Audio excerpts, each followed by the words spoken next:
let's begin with Rutherford's atomic model. And till now we have already talked about the discovery of electron, proton and neutron, and also talked about Thomson's plum pudding model. So Thomson's plum pudding model was basically talking only about the existence of electron and proton inside the atom. It did not give any explanation regarding the existence of neutron. So, to study the accurate structure of atom, Rutherford conducted an experiment, and let's see how did he do the experiment to find out the structure of the atom. So, for that he took a very thin gold foil, बहुत ही thin, and इतनी thin कि it was of the order of 100 nanometer, बहुत ही thin. Okay, and he uh, passed a beam of high energy alpha particle through this gold foil. Now, what did he observe when he passed this high energy alpha particles through this gold foil? तो इस pattern को, इस scattering of raise को, ये जो alpha particles थे ये किधर स्कैटर हुए, इसको स्टडी करने के लिए ही placed a ring, a movable screen of zinc sulfide, which was detecting the presence of alpha particles. Where are these alpha particles going? So what did he observe when he conducted this experiment? He observed that most of these alpha particles, most means almost 99%, most of these alpha particles passed through the gold foil undeflected. They moved out of the gold foil without any deflection, majority of them. Okay, and a very small fraction of these alpha particles were deflected through some small angles. So few particles got deflected at a few angles, and a very few matlab कि 1 in 20,000, 1 in 20,000, itna kam. Okay, did not even pass through this foil, and they suffered large deviation more than 90 degree. तो इतना बड़ा deviation उन्होंने suffer किया. Now, these are his observations regarding the scattering of the alpha particle from the gold foil. थोड़ा सा और इसको थोड़ा डिटेल में समझते हैं कि ये स्कैटरिंग किस तरीके से टेक प्लेस कर रही थी. So, see here in the diagram, you can see a beam of alpha particle here. This beam of alpha particle is moving towards the atom in the gold foil. अब अगर एक atom को, let's consider any one of them and let's study them. If you see, majority of these alpha particles are passing straight. They are not deflected at all. Majority of them are going straight through the atom, right? Very few of these are getting deflected at some angle. See this orange one. It has deflected at some angle. ये वाली देखिए, it has deflected at some angle. Very few of them have deflected at some angle. And 1 in 20,000, बहुत कम, got deflected at angle greater than 90 degree. इतना deflection suffer करने वाली बहुत ही कम alpha particles थे. Okay. So there were certain conclusions based on the observations that he has done. He came to certain conclusions and he talked about a certain model of atom. उसने क्या कहा Rutherford ने कि atom जो है, the entire mass of this atom and the positive charge, this is concentrated in the center of the atom.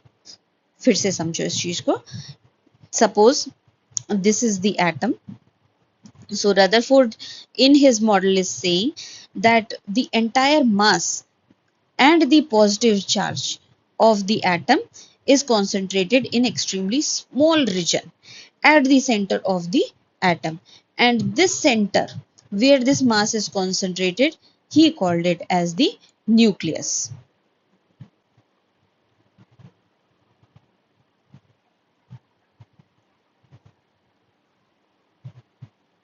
Nucleus, right? So what did he observe? That most of the volume of this atom, most of the volume of this atom is empty, and the volume occupied by this nucleus is very small as compared to the total volume of the atom. Volume occupied by the nucleus is very small as compared to the total volume of the atom. The next thing that he said was that this nucleus is surrounded by negatively charged electrons which are revolving around the nucleus at very high speed. Okay, so the electrons are moving around this nucleus at very high speed in circular paths, and these circular paths, he called them as the orbits. So basically, if you see Rutherford's atomic model, it is basically resembling the solar system. बिल्कुल जैसे sun is at the center and the planets revolving around it. Same way Rutherford has given his model of atom, and he says that the nucleus is at the center, and inside this nucleus, most of the mass is present there. The positive charge is also present there, and most of the space in the atom is empty. Between the nucleus and the electrons, most of the space is empty. Okay, so this was all about Rutherford's atomic model. This is how he explained the atom, the structure of atom to be. एक और चीज अगर हम calculate कर सके तो देखते हैं. हमको मालूम है कि जो रेडियस ऑफ एटम है, radius of atom.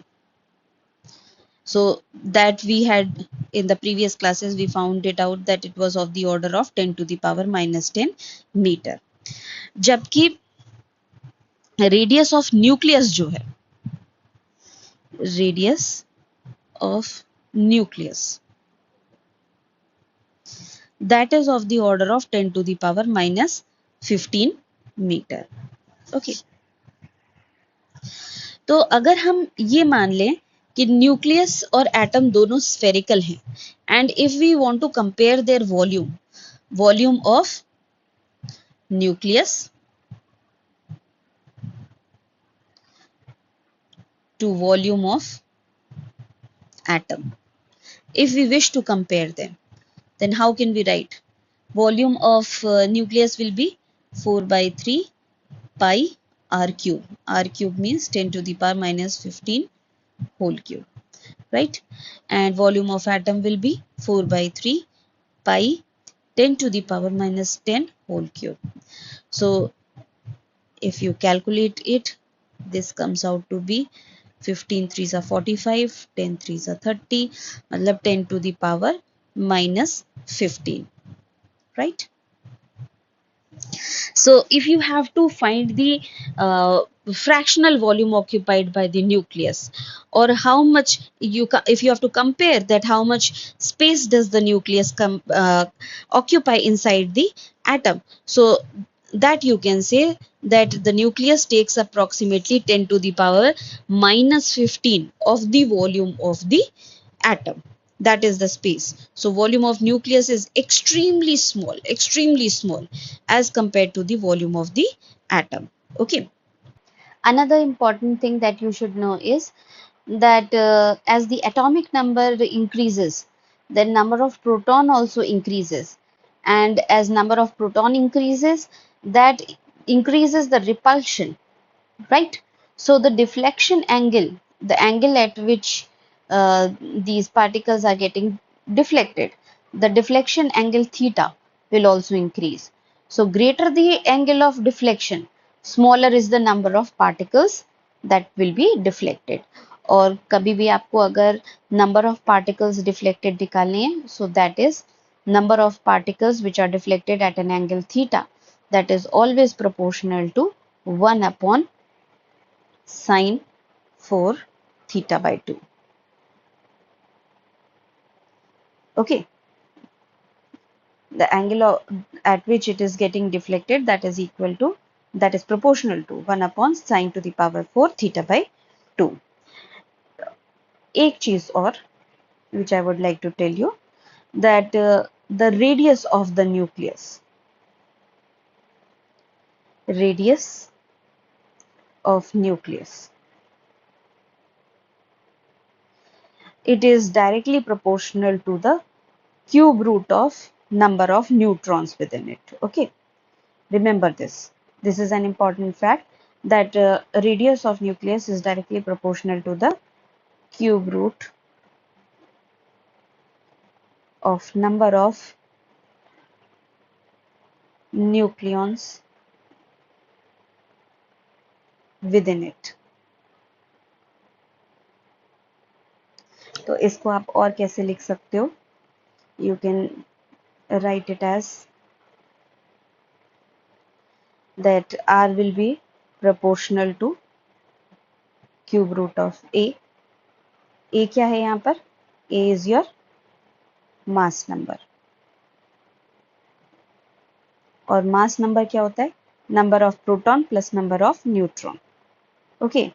So remove this proportionality sign. The moment you remove it, you should add some constant.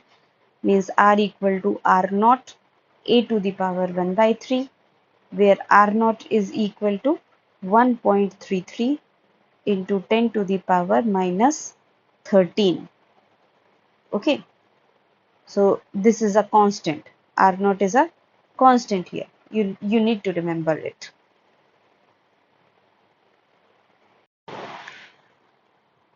Let's study the defects of Rutherford's atomic model, but before that, let's uh, recapitulate once what all points did Rutherford say about his atomic model. Okay, so let's draw a brief structure of what he defines. He said that the entire mass of an atom is concentrated at the center. Okay, this is the center of the atom, and all the protons and the entire mass of the atom is present in this small region, which he called as the nucleus. Then he said that the size of this nucleus is very small as compared to the size of the atom, right? And most of the space inside this atom is empty. Another important thing that he said, that as many number of positive charges existing inside the nucleus, that many number of electrons are revolving around the atom in various orbits at a very fast speed inside the circular orbits. Okay. One more thing that he concluded was that if an electron is revolving around the nucleus, uh, it will be experiencing two forces. One will be the centrifugal force experienced by it, and the other one will be the Coulombic force that it will experience due to the force of attraction from the nucleus. And according to Rutherford, these two forces balance each other, and because they are balancing each other, therefore the electron is revolving around in this orbit. Okay, now there were certain defects in the model that he gave, although precisely he was quite uh, correct, but still certain defects were there. Like for example, he did not exactly talk about the position of the electrons from the nucleus. He did not mention their exact position from the nucleus. One more important drawback regarding the structure that Rutherford gave was the stability of the atom. What was Rutherford saying? That the centrifugal force is balancing the Coulombic force, and therefore the electron is able to revolve around the nucleus in circular orbit. Okay, but if you consider electrodynamics, what does electrodynamics say?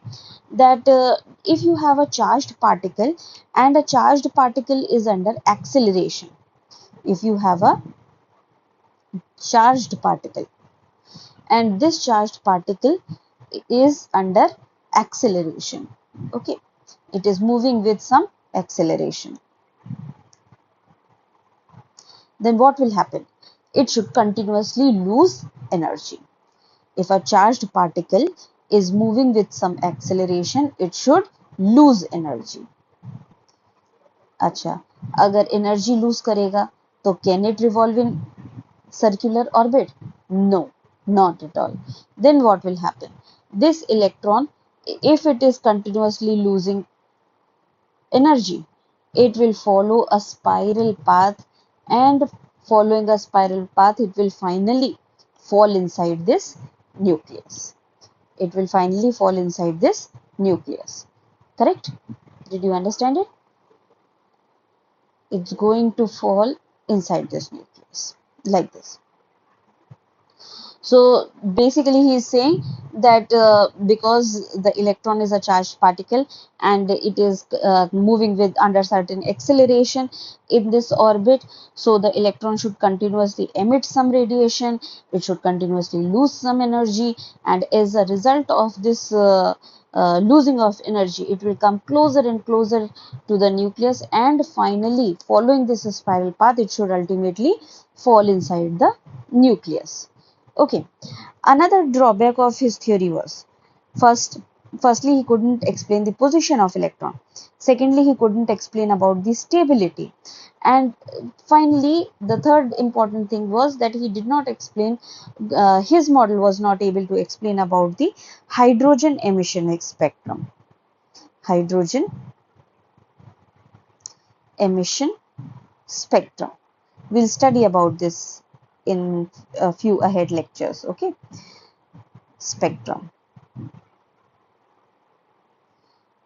So what drawbacks did it have? It did not explain stability. It did not explain position of electrons, exact position of electrons. And it was not able to explain the hydrogen emission spectrum. Okay. If we talk about its stability, you can assume how fast it can fall. If it is continuously losing energy, the electron should fall inside the nucleus in less than 10 to the power minus 8 second. How small is this time? Okay, it's completely going to collapse. So this is the drawback in his concept that he has given. If you see the entire atomic theory, every time a scientist is going to give a concept, or it is going to give his own theory, and as the discoveries will be carried out forward, there will be certain discrepancies in the theories that they have given. So with the advancement of the theory, we come to know about new things. When we come to know about new things, there will be another scientist who will try to incorporate those new things in the previous disadvantageous model that we are having. So similarly, here again, just like Thomson's plum pudding model was complemented by Rutherford's atomic model, but Rutherford's atomic model is still having certain discrepancies. So there will be another scientist. There was another scientist named as Niels Bohr, who improvised, who gave a correct explanation of Rutherford's atomic model, or who gave the correct atomic structure uh, regarding the structure of atoms, you can say.